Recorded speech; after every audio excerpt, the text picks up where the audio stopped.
What's up, guys? Welcome to the channel today. We're going to be going over 5 players who I think have the potential to win you your league. Some guys with massive upside. Yes, they might come with a little risk, but I think that risk is worth it for these players because you have to be the best team in your league. There is no value in being in the middle of your fantasy league. So let's get this thing kicked off with my number 1 player who I think has the potential to win you your redraft league this season. And that's going to be Malik Nabers going off the board, wide receiver 24. Yes, Nabers isn't on the best offense, but I think he's going to be force-fed with targets this year. Saquon Barkley, who used to be on the Giants for years, was still able to put up some top seasons, even in a very similar offense. Yes, different positions.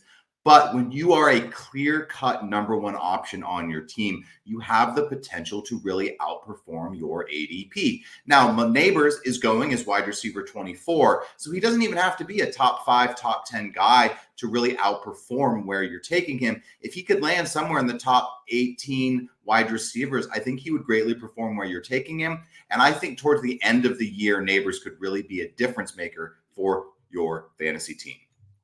Next up is going to be a rookie running back. Now, Brooks is a little tough. He's coming off the injury. He's going as RB33, so you're not having to take him super early. But I think when it comes down to it, once Jonathon Brooks hits the field, he's going to be a top 15 running back for your fantasy team. And I'm willing to take the risk and let him sit on my bench for a little bit until he comes back. There have been a couple other rookie running backs coming off ACL injuries out of college. Todd Gurley, Nick Chubb, both performed well their rookie year in the NFL. So I think Jonathon Brooks is going to follow that trend.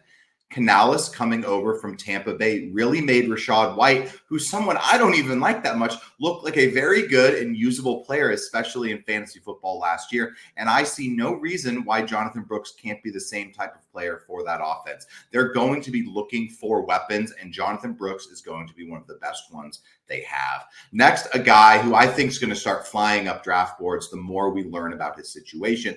But I just think at this point, it doesn't really look like Rashee Rice is going to get suspended. So the price you're paying to acquire Rashee Rice on your redraft team in an ADP sense, wide receiver 36, is going to look like a steal come a couple weeks from now. So if you are drafting, target Rashee Rice. We'll see what his ADP does over the next couple weeks.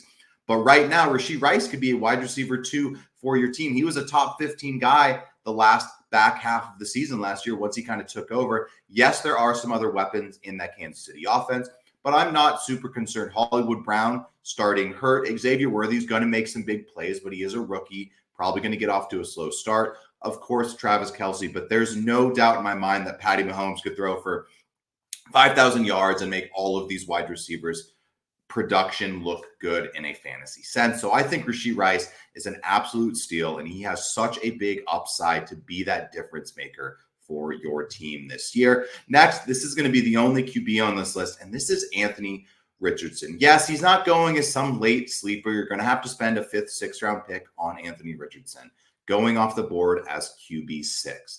But Anthony Richardson could finish as the QB1, and that's why I personally think he is worth the risk in these mid rounds. The other players with quarterback 1 upside go in the 3rd, 4th round, and that is a 2-round discount. Now, if I'm taking Anthony Richardson, this may be one of the few top 10 quarterbacks that I actually look to pair with another quarterback late. If you want to check out my cheat sheet down below, some guys I like: Justin Herbert, Matthew Stafford, some safer options that are going to throw the ball. Look to get you some good production if Anthony Richardson misses some games. But similar to Jalen Hurts a couple years ago, I think Anthony Richardson could take off with the rushing production in fantasy football. Now, he may not be this elite passer, lead his team to a Super Bowl, but this is fantasy football. This is redraft fantasy football. This isn't even dynasty. This isn't the real NFL. Rushing yards count so much that I really like him at his current ADP for your fantasy team. The last player, this dude's gotten so much buzz, so put him last on my list. I feel comfortable taking Devin Achane at the 2-3 turn if you have an early 1st round pick, somewhere in there.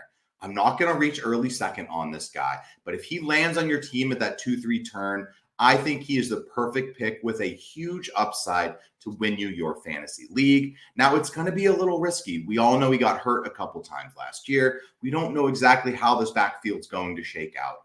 But I tend to think if I'm playing against a team and I look at a player on their team and I am genuinely terrified to play against that player, like Devin Achane, I think that's a guy you want on your team.